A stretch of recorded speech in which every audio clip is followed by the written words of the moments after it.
Hello, everyone. Welcome to Yesshift, a father-son podcast. That's Dan. He's the dad. It's easy to remember because a lot of letters in common there. And I'm Steven, the son. Also easy to remember because they both begin with S's. There you go. Yeah. And for this episode, we are doing our review of John Anderson and the Band Geeks live Perpetual Change. Now, I think last month I shared my first impressions of the live audio, but we have since watched the video as well, and we haven't discussed what we respectively like what came to mind about any of this. So this will be an interesting discussion, but I suspect we'll probably have a bit of overlap or similar thoughts, or maybe not in terms of that face you're making. I'm very curious. So I guess, like always, let's start with the packaging. Yeah. Yeah, so you got the CD DVD set, and I got the Blu-ray. So it comes in this. Yeah. Let's see if I could do it like this. Yeah. So here's the inside. I'm just going to run it by you all. There's a disc missing because it's still in my player. Right. And another disc missing because it's in my truck. And I'm going to show you something kind of funny after I show you the outside, folks. So then there's this. There's the guys. Yeah, the lineup. Yeah. And then here's the front. Yeah. Here's the back. Here's one spine. Here's the other spine. But I'm going to tell you all something that I haven't even mentioned to Steve, that I had to laugh at myself. I was sitting at the table last night, looking at all this, and I showed my wife, Enja. I said, hey, look, this is really cool. Look how the booklet sits in there. And when you remove the booklet, that tree is gone. She's like, oh, whoa. wow. Yeah, you didn't notice that, Steve? Well, I have the Blu-ray, and it's different. Okay. Like, it's not as intricate. It has like the disc and this little mini booklet thing here. But I thought that was super creative. But here's the other thing. And before I make my comment, I got to give everybody a good look at this. Yeah, the little booklet. I thought that the cover until last night was done by Roger Dean. And it's not. Oh, really? Yes. And it's not. Oh. It's Stan W. Decker. And he did a phenomenal job. I just love the colorscape. And, the sand looks like from Drama. Oh, yeah, I guess I could kind of see that. Yeah, and the tree looks like it's Roger Dean-esque, but it's definitely different. So I'm not saying this guy copied Roger, but he has his own signature. And the birds are the band, right? Oh, maybe they are. That's what I always thought. Yeah, kind of like that theory that people have about the birds on Drama. Yeah, and the cats, and yeah. So that's interesting because, like, to me, like, from the moment I first saw this artwork, I did not think it looked Roger Dean, and maybe because I did until I read the liner notes. but to be fair, maybe because I'm aware that Roger doesn't really work on John's stuff outside of Yes. Yeah, I think that's maybe like subconsciously I already knew. Oh, that's why I thought it was so interesting. I thought, wow, John got Roger to do that's really cool, and it's all Yes music. Okay, this makes sense. But also, and then you got maybe that's John, and these are the guys. Right. Well, because there are 6 people in the lineup total. Plus, you also have John's guitar tech, Rob Schmoll, on a couple of tracks as well. So, yeah, but, interesting. I do like the packaging. A lot of thought went into it. I love I love the picture of the guys. You know why? I think so many bands these days, they still take such a serious photo. And well, it's funny you say that because in the Blu-ray booklet thing, the live photos of him on the stage look so serious. Yeah. Well, there's a lot of live photos in the booklet. They're probably the same, but that one group photo just looks so nice and relaxed and matter of fact, which I really like. So the packaging I think is great. Um, you want to? Do you have any other comments on the packaging, or you want to move to the um, sequence? yeah, I guess I'll to close off the packaging aspect. I'll say I like this spread in the Blu-ray booklet that has like this live shot and like the screen in the background. Yeah, Uh, same ones later in here, I things. believe. Um, and you have like a at the beginning a little Is this a different mini. one, Steve? Oh, I don't think. Yeah, I don't have that one with the vertical streaks in mine. Interesting. Didn't mean to interrupt, but I think this has another one. I do like that. Yeah, there are different shots. I like that. Yeah, and there's like a little mini message from John at the beginning of the booklet. And honestly, they could have filled out more stuff, like little mini interviews with the members of the lineup. But overall, I'm pretty happy with how it came out. Yeah, I think it's interesting that in John's message, if I may, where he says, I'm so excited for this live album to be seen and heard around the world, keeping the quote true yes unquote flag flying. Yeah, that could definitely ruffle some feathers, and Yeah, it's a bit of a jab there. And I'm not yeah. sure what he means by that, but anyhow. Well, I know that if anything, we know that whether he's in Yes or outside of Yes, the Yes feel is still with him. He still loves the music, and these guys they play the music pretty well, just as the other guys Oh, do. And we'll get you to know, that for sure. But also to that point, if I think, I'm pretty sure, and I don't want to offend anybody that we know that's currently in Yes or that has been in Yes. We know quite a few. But if there's one person, if everyone you asked had to choose only one person that truly personifies Yes, it's John.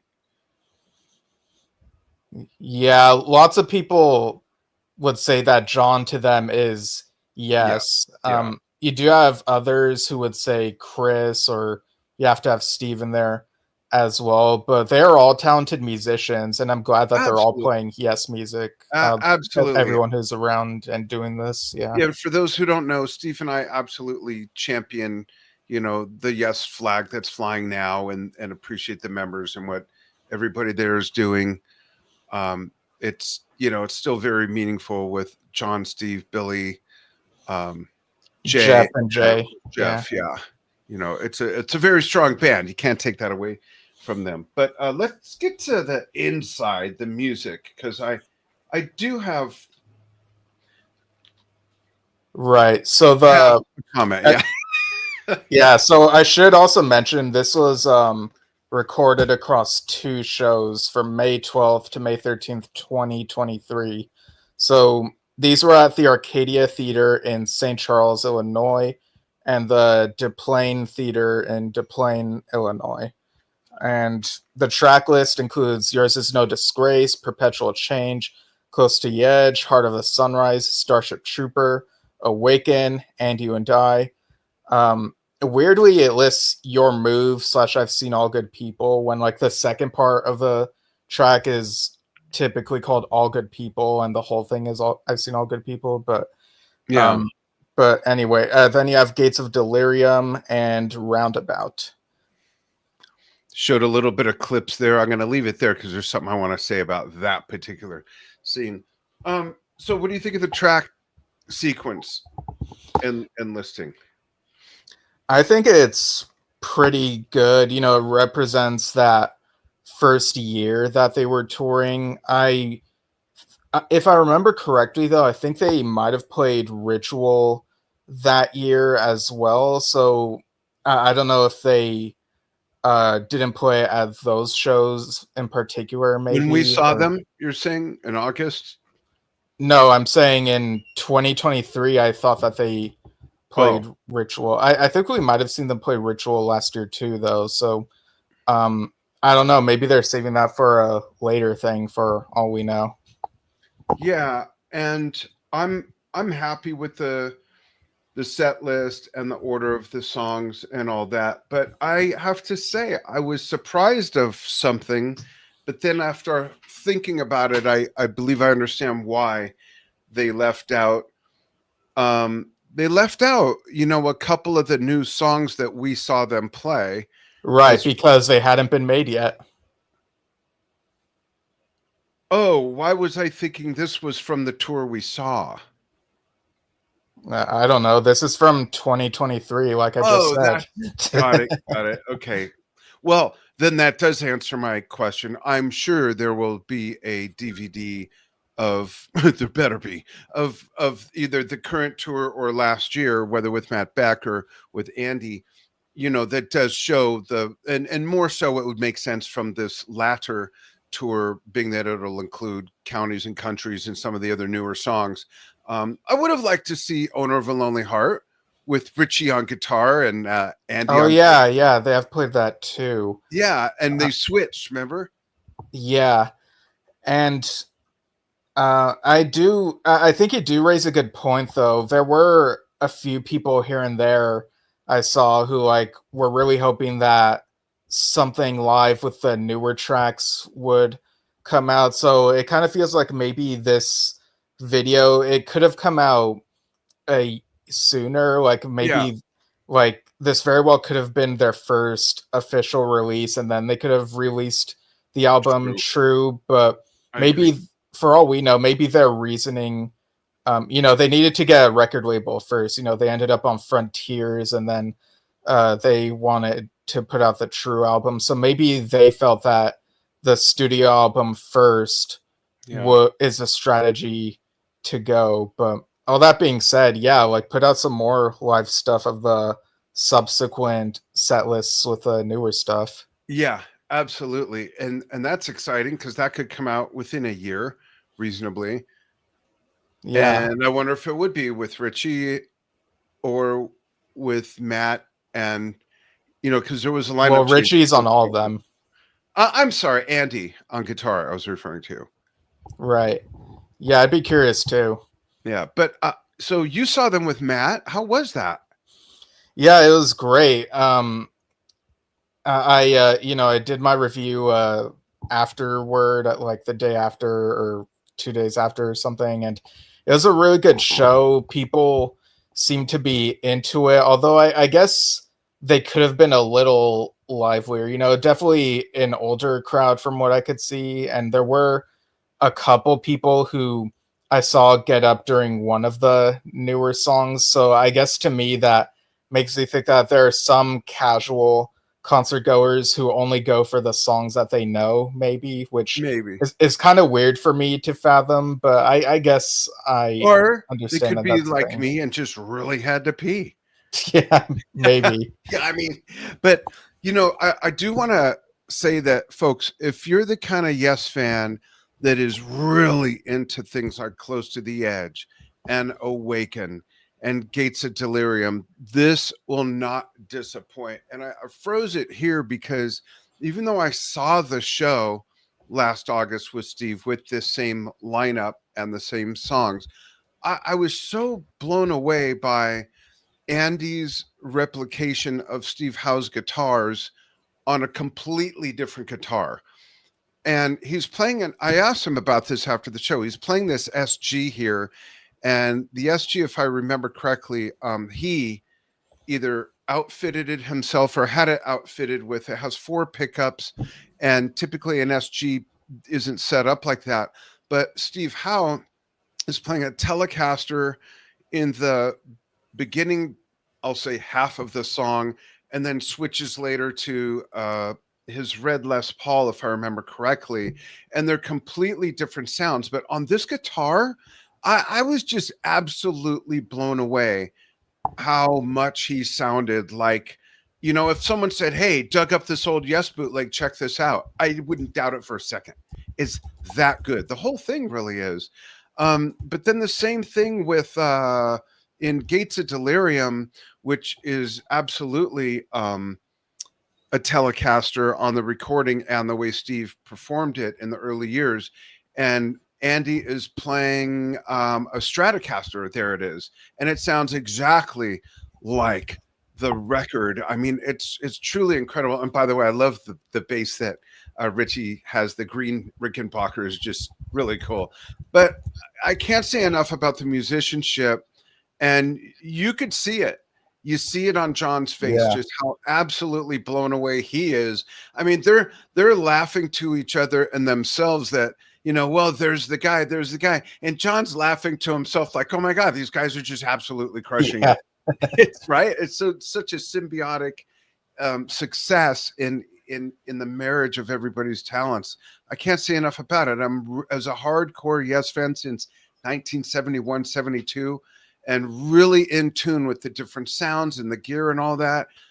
I'm blown away once again. I mean, Steve has told people over and over that when we went to the show, it was like he was the parent taking the kid, because I was just Yeah. absolutely geeking out. My mouth is hanging open. I'm elbowing him. Did you hear that? Did you see? I mean, it just probably driving you nuts, but it truly was mind blowing. It really was. Right. And something I realized while watching this video is that I kind of get nostalgic seeing the guitar that Andy Graziano plays that has like the orange in the middle and the black outline, and Oh, the Steve, sunburst. Yeah. yeah, and Steve has used that guitar too. And yeah, Let's there's see just if I something can about it. find Yeah. which. There it is.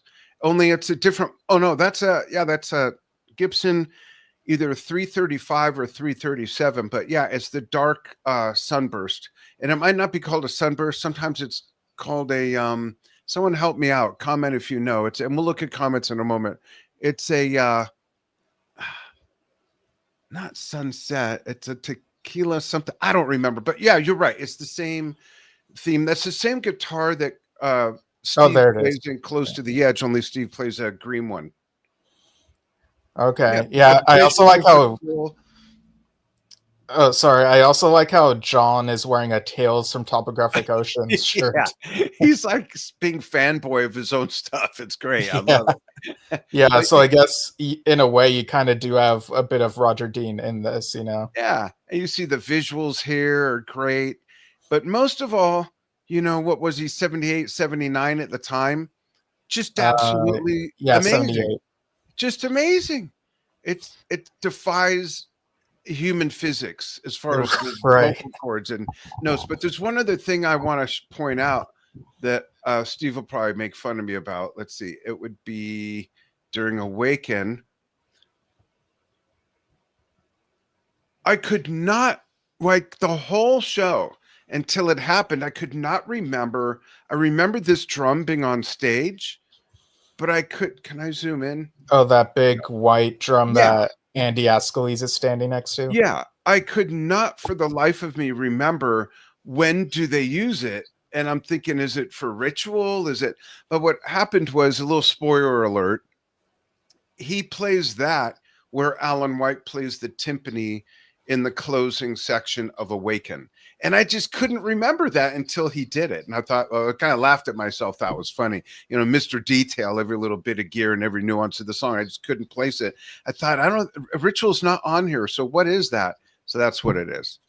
Yeah.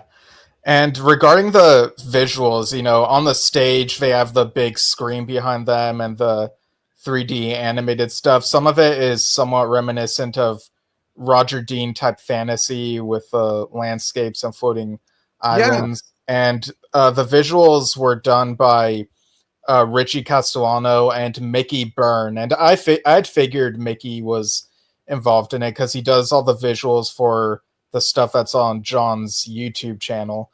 And I do like how in this video, I feel like they mastered the balance, because the visuals don't feel too distracting. Like, they figured out how the lighting should work, like, on camera, so that you can see exactly what it is, but it's not too bright and like taking up the focus and whatnot. Yeah, it doesn't take away from the band's performance for sure. Yeah. And I do kind of have a prediction that maybe someday in the future they'll maybe on John's YouTube channel there will be an audio version of the concert, but the visual will be the Oh, visuals that play on the screen, so that you don't have the equipment and instruments obstructing like the bottom that'd parts be of the great. screen. What a great idea. It's another product that would be great. I froze it here because I want to mention another thing, and I always comment on stuff like this being a video guy. The cinematography and the placement of cameras, the way this was shot and mixed visually was really great. They had this great angle of Andy Ascalise on the drums. There's another angle that is, if you can see my cursor, there's a GoPro or something right down in there shooting up more at his face. And I think there was another angle from over here, but the way the thing was, put together was done very, very well. There's several different angles from all over the stage. And I always appreciate that because you want to see it as if you're there, and shots like that of Chris Clark, who will be joining us. We'll get to that. Right. And that's the gentleman that Steve referenced earlier. That's John's tech, who played guitar in a couple songs. I won't spoil that. But yeah, all in all, this is just such a great. This is just great. And I love seeing John. Look at him just being so happy and living the dream, as they say. He's 80 now, and they're on tour, and it's just amazing. Yeah. I really like the camera angles, how during certain parts you'll see what everyone is doing. Like it'll show what one person's doing, then switch to the next. And it doesn't feel like it's quick, but it doesn't feel disorienting. Yeah. Like it really works, and you get to see what everyone is actually doing. So it At the really right does feel like the band. Yeah. Yeah, at the right time. You see stuff that you should be seeing as you're hearing it. Like there's nothing more aggravating when, they're showing someone doing just chords on a piano and there's this ripping guitar solo going and the guy's not on camera. That's so aggravating. Whereas this, obviously the director and the camera mixer in the post, they knew the material, Right. So, did you have anything else on the cinematography? Because I did want to kind of get a little bit into like some neat little things I noticed during the songs. Yeah, let's talk about that. Okay. So, for Yours Is No Disgrace, well, I think this began with Firebird's Suite. And if I remember right, Phil Castellano, Richie's cousin, who's one of the keyboardists on the current tour, he put that together. And Yours Is No Disgrace, I think there was not as much of that section where you expect Yes to embellish and like do the long solos. Am I remembering that right? Yeah, and you're reminding me of something else I want to comment on when you're done about Andy's drumming. Okay. Why don't you do that now, and then I'll continue with my notes. I was just going to say, I remember this from when we saw them, that Andy did a great job of playing the Bill songs like Bill and the Alan songs I noticed like that. Alan. Yeah, with the exception, not the exception of, but just to note that with And You and I and Close to the Edge, he played them the way Alan played them live, because Bill never did until ABWH, which was a whole different way Bill played them all together to some degree. But it was really nice that he had that attention to detail to play, like just the drum beat alone in that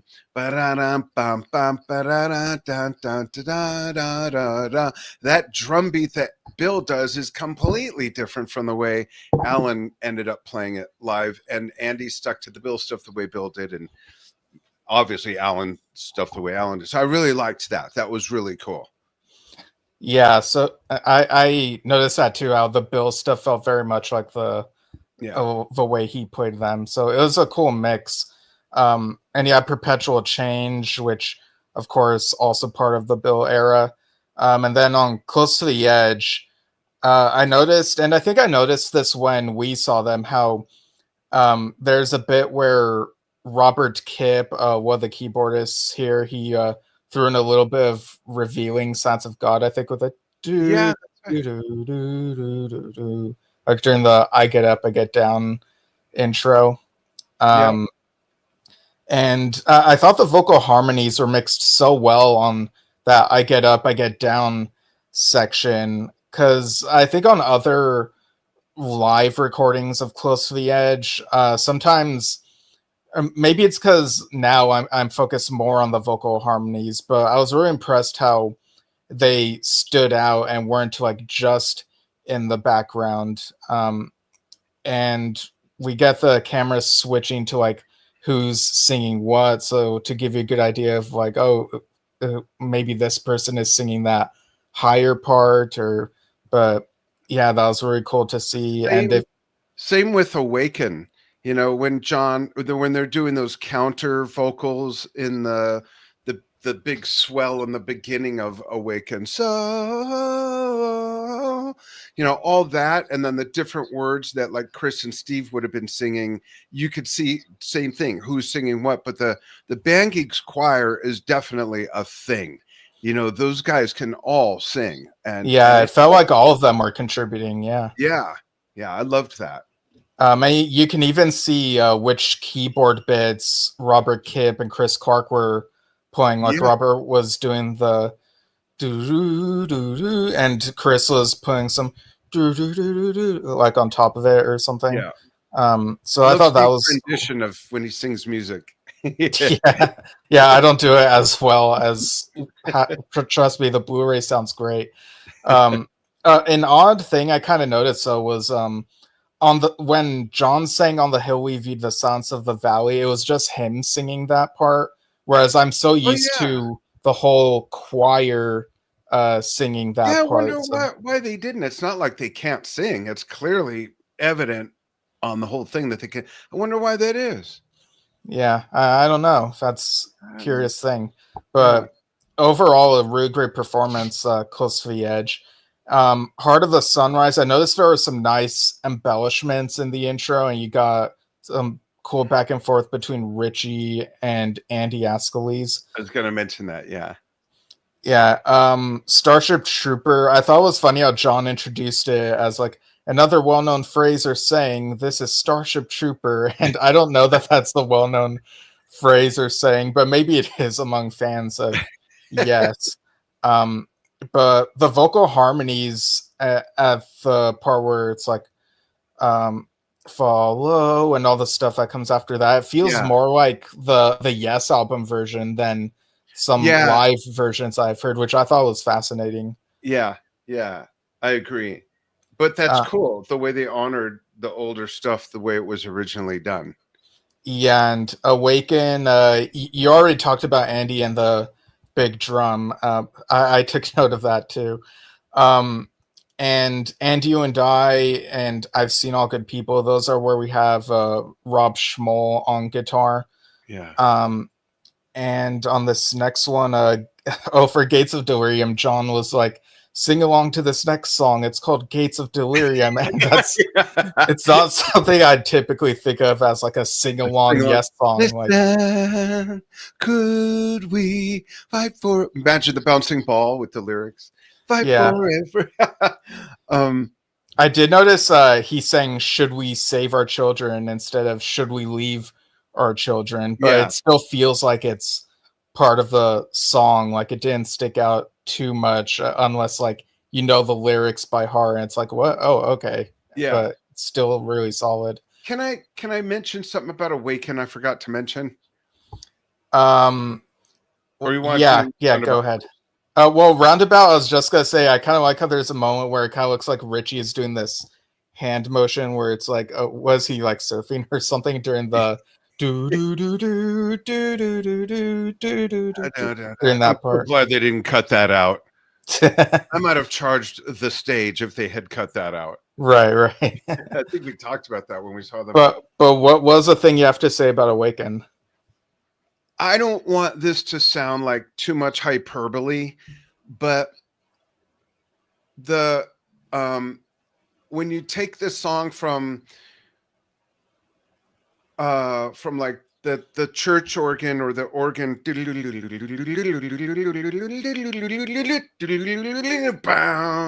bam, bam, bam, da, da, da, da, da, da, da. That whole section is, and then the guitar comes in. It's so big and grandiose. It almost brought me to tears. It is just such a big, freaking emotional sound that, quite honestly, as much as the masterpiece is on the original recording on the Going for the One album, when you see them do it live, and when you see, Yes do it live with the guys from back then, you really, it's almost like the song didn't really blossom emotionally until they started doing it live. And this version is the epitome of that. And the one version before that, that I think you'll agree, and you have agreed, that was just mind blowing, was the version of the song John did with Toddmobile. yeah, it kind Yeah, of was that's a that, popular one. Yeah. yeah, same thing where it just bam, there was no boundaries on how big it got. And I just loved that. I played that part like 3 times over because it's just so, just wraps around you. Yeah. And at the end of this concert film, I like that we get a nice shot of the audience and they're clapping. I do kind of wish that during the end credits we had like more footage of the audience, maybe, while, because we do hear them still clapping, but it's just like black screen and white text Yeah. credits. But that's just a little nitpicky thing on my part. I did notice that, like, at the end it said copyright Morglade LLC, so that's pretty cool. Yeah, That's a and thing. that's on the very bottom. It was made in Italy. It's part of the very, gosh, I could barely read it even through my bottom. But this bit here, the copyright part, I saw it listed there as well. That's John's publishing. Yeah, and I'll go ahead and read a few comments we have here. So Yeah, please do. at And then I have one last comment about the sound, but after this, let's get to comments from the okay, watchers. so Adam Parrish says, "Hi guys from the Hey, UK." Adam. Yeah, thanks for tuning in. Bella Lugrisi says, "Can't wait for my Blu-ray," and also says, "Hello, gents." And um, what is this? Oh, no sweetening. I hope sweetness would be fine. So you're referring to the Yes song "Sweetness," right? I quite like that song. Yeah. That would be a neat surprise. Paul Boutros is tuning in from Chicago. Hey, Paul.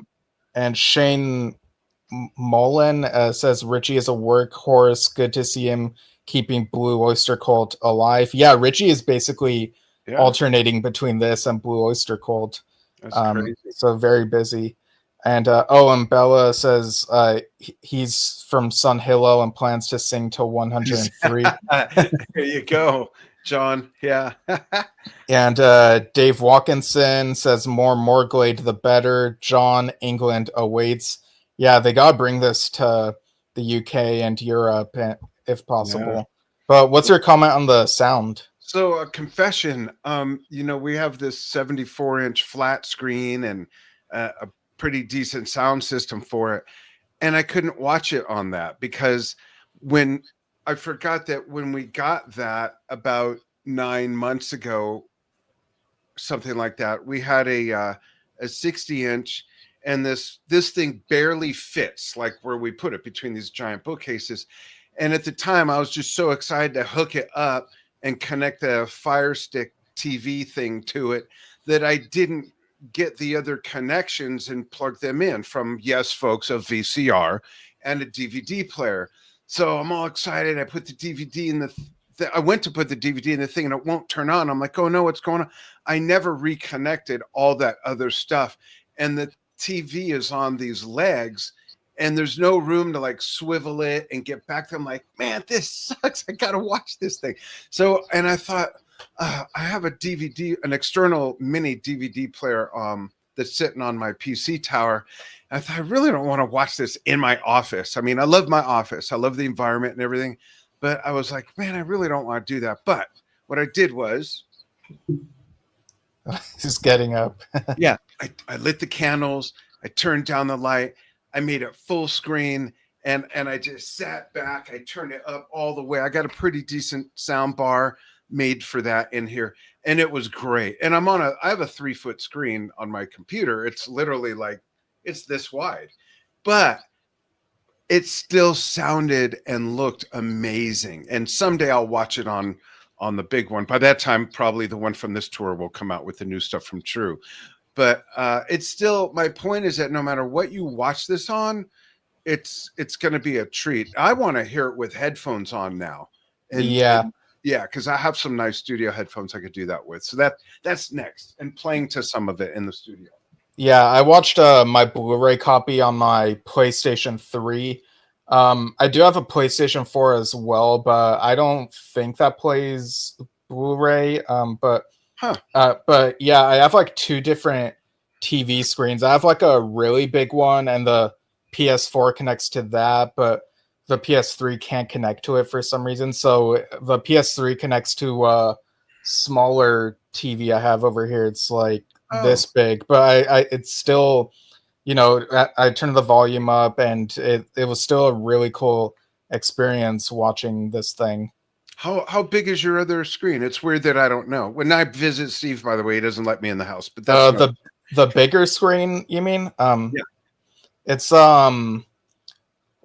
I feel like I'd have to like push back my laptop to give a good illustration of it. But do you know the measurement? No, I don't. Okay.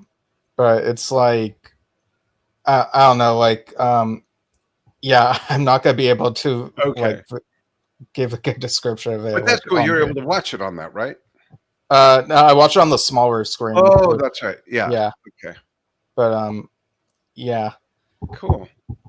We'd love to get people's thoughts. Yeah, I see that Owalabi Kenny says hi guys, and Robert Edwards says looking forward to seeing John in Florida this June. How does John's voice sound? Yeah, we talked about that earlier. It's amazing. It really is. It'll blow your mind. Yeah, it sounds amazing on this live release, and he still sounds amazing in concert. It's am I exaggerating when I say he sounds like he's in his 20s?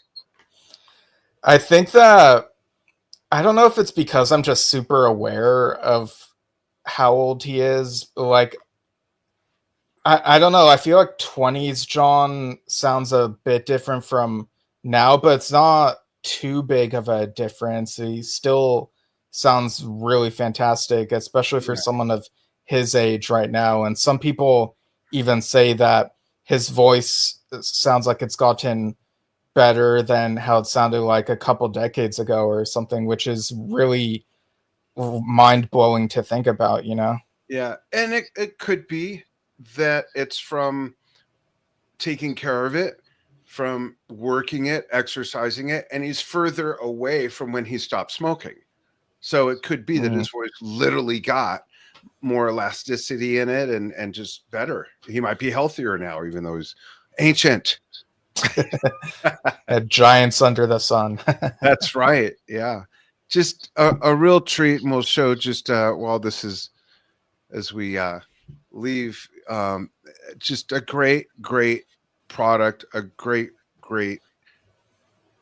I just love it. It's great. I finished watching it at 6:00 this morning. I watched some of it last night, and then the rest. I get up really early, so I watched the rest this morning, and it was great, even though I had to watch it in my office. Right. And again, we have Chris Clark on the show on Tuesday, April 29th, 6 p.m. Yeah, 6 p.m. Pacific, 9 p.m. Eastern U.S. times. So people can tune in then and catch it live, or if you miss it, you can catch the archive when we repost it afterward. For $5. Just kidding. And you may know Chris from Brand X as well. Yeah. Such an exquisite musician, and the way he's interpreted all these things and given them respect is truly amazing. A true pro. Just great. And with Chris, I don't know how much you focused on this or not, but you can really see in Chris where he's really mentally in the zone. At least I thought it looked like he just kind of drifted away from everything that was happening around him and let all that just come out of him. There's certain parts that are just really deep keyboard parts, and he was just seemed so in the zone. Yeah, I think I caught on to that too. Yeah. Awesome. Folks, we'd love to get comments on this if you have it or after you get it. We'd love to know what you think. If Steve and I missed anything that we didn't point out that caught your eyes or ears, please go ahead and let us know. Yeah, definitely. And you can follow us at Yesshift on Facebook and YouTube, or search Yesshift in podcasting apps and you'll probably find us. And you can write to yesshiftpodcast@gmail.com with any feedback, suggestions, and what have you. So thanks for tuning in, and we'll see you all soon. Yeah, sorry. I was just remembering that I'm seeing a concert this Saturday, so I'll probably have a review of that up on Sunday. It's not Prague, but Who is it? it's so I'm seeing Ruby Hunt and Ruth Radaway and someone else. There's like 3 different acts, I think. Okay, cool. Ruth from Chromatics? Yeah. Okay, cool. Yeah. And also, as we sign off, just want to say we would be remiss if we didn't also acknowledge, the passing of Roy Thomas Baker. Yeah. Within Yes, he was involved with the Paris Sessions and Heaven and Earth, but he was also real well known for his work with the Cars, Foreigner, Journey, Queen, just all sorts of great stuff. Yeah. So yeah, gone but not forgotten. Right? 78 years old, I believe. Yeah, that sounds about right. I know he passed away on April 12th, and then they just announced it the other day. Yeah, he was 78. Yeah.